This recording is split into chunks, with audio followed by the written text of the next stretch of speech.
M. Samuel Eto'o a perdu la nationalité camerounaise. 3. Constate que, conformément aux dispositions des articles 36 alinéa 1A et 46 alinéa 1 des statuts de la FECAFOOT, M. Samuel Eto'o, qui a perdu la nationalité camerounaise, n'est pas éligible au poste de président de la FECAFOOT. 4. Disent que, conformément à l'article 47 alinéa 1 des statuts de la FECAFOOT, le poste de président de la FECAFOOT est considéré comme vacant, dans la mesure où M. Samuel Eto'o est en situation d'inéligibilité. 5. Déclare M. Samuel Eto'o fils coupable de violation des dispositions des alinéas 1, 2, 3 de l'article 13 du Code d'éthique de la FECAFOOT, adopté le 13 juillet 2021. 6. Suspend à vie M. Samuel Eto'o de toute activité relative au football. 7. Condamne M. Samuel Eto'o à rembourser tous les avantages obtenus de la FECAFOOT depuis le 11 décembre 2021. 8. Condamne M. Samuel Eto'o fils à payer à la FECAFOOT des dommages et intérêts de la somme de 20 milliards de francs CFA. Fait à Yaoundé le 2 juillet 2024. Le président de l'ACFAC, Henri-Claude Bala Ongolo. Il a signé.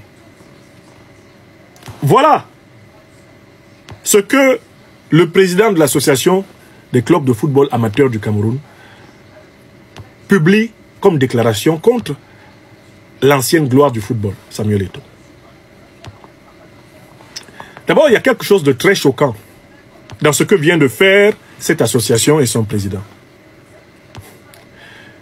Parce que si on les suivait dans leur raisonnement, tous les trophées que l'équipe du Cameroun, tous les matchs que l'équipe du Cameroun a remportés depuis 14 ans,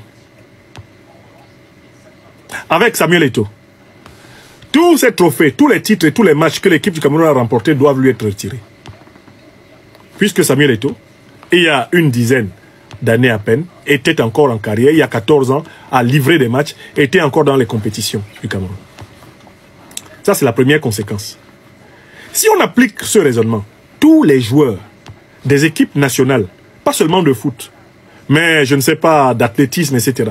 Tous les joueurs des équipes nationales du Cameroun qui bénéficient d'un passeport d'un pays étranger et qui ont déjà gagné des compétitions pour le compte du Cameroun, non seulement ils doivent être suspendus, mais les trophées qu'ils ont obtenus doivent leur être retirés.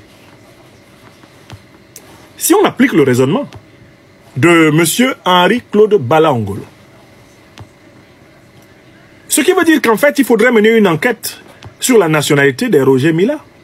Roger Mila, le plus, comment on va dire, le plus ancien et la grande gloire vivante du football camerounais. Qui ignore qu'il a acquis la nationalité française quand il jouait en France? Il faudrait donc retirer tous les matchs qui ont été gagnés par les Thomas Nkono. Parce que quand Nkono était installé en Espagne, je crois qu'il a acquis la nationalité espagnole. Les matchs qui ont été gagnés par les Kamini. Tous les joueurs camerounais qui ont acquis une nationalité étrangère et qui ont gagné on doit retirer et les trophées et les championnats et aligner contre la Fédération camerounaise de football, l'État du Cameroun, mais des amendes lourdes. Bon, enfin. Je commence par ce premier argument, l'absurdité. Quand on connaît le nombre de multinationaux qu'il y a dans les équipes. Mais ce n'est pas fini. Regardons la classe politique camerounaise. Le régime de M. Paul Biya, dans lequel ce monsieur Henri-Claude Bala Ongolo a sans doute sa carte. C'était un militant du RDPC, comme Samuel Eto'o. C'est pour ça que mon troisième argument, ce sera de vous dire, c'est leur guerre successorale qui continue. Contrairement aux apparences, c'est leur guerre là, dont je vous ai parlé, c'est elle qui continue. La guerre des héritiers internes au régime de Paul Biya.